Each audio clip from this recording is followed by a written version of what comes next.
Money, if worth nothing, by Woe to the Conquered. O ambition, that most noble of emotions in men, what is it ultimately?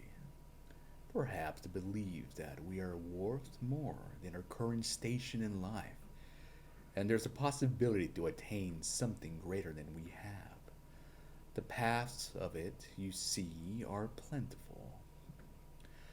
Well, any generalization of one being good or bad is absurd, since the life of a man is full of noble and base deeds, and justified evils for a good end, or paths of righteousness that bring only evil.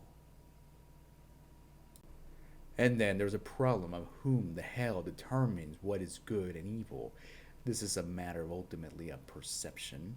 We can only measure what we see, and indeed, not even a man himself oftentimes knows what drives him.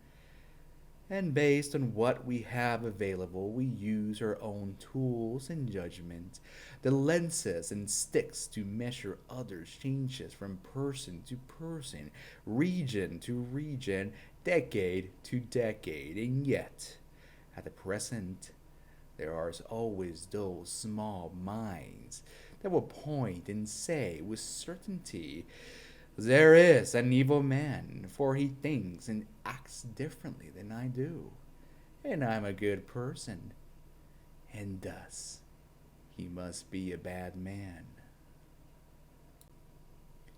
Am I a bad man, gentlemen? I certainly don't feel like one. When I was poor, no one gave a damn if I went to bed in an empty stomach, or indeed if I had somewhere to lay my head at night.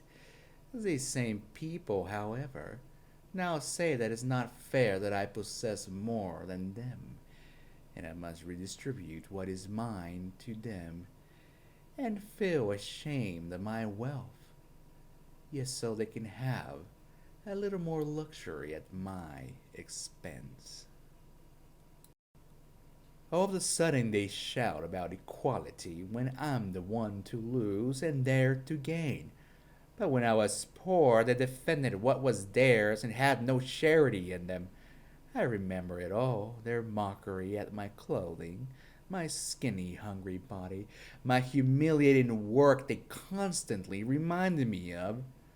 But now that I've risen above them, they speak of universal concepts of morality and equality and justify their sadistic attempts to cut my wings and take my property.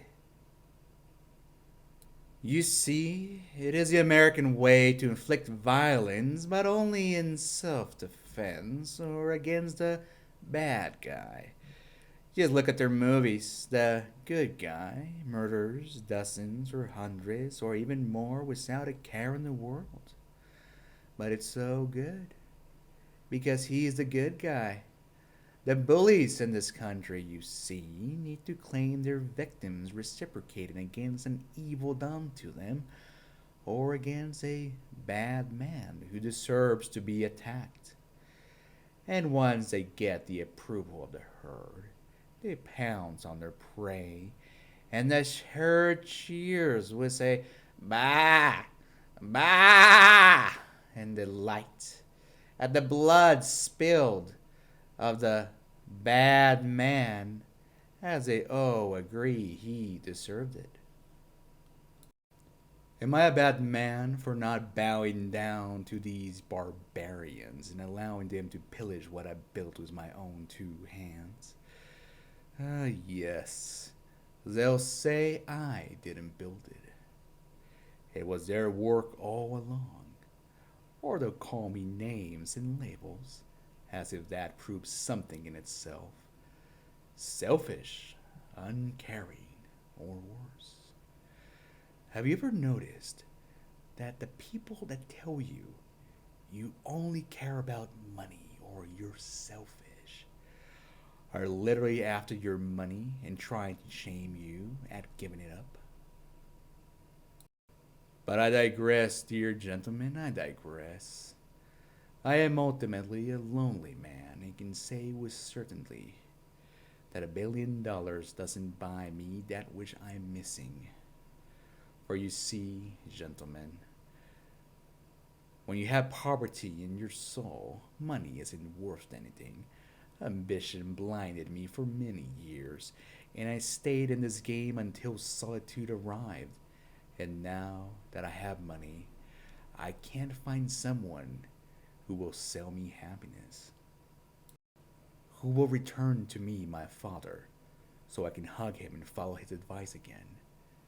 If I could, I would pay him for raising me, but there's nothing in my possession that can do that.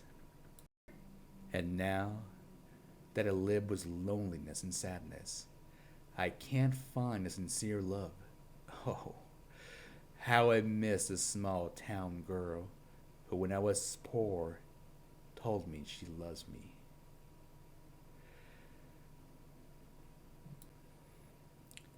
But I had to leave my home country to come to America now, didn't I? Now my family is dead, and I won't get those lost years back. I own a large house full of expensive gadgets, but no one who loves me exists to fill the void in it. And now these barbarians tell me I have too much, and I must give up all that I have left, which cost me everything worth anything in my life, so they can live off my work and my lost happiness. I'll burn it all before giving it to you, trash. I made my trade, and I won't give up what I gain to satisfy the hypocritical barbarian swine that wishes to feast on my worthless wealth. It is mine and mine alone. It's the shit I gain for living behind my country, my family, my happiness.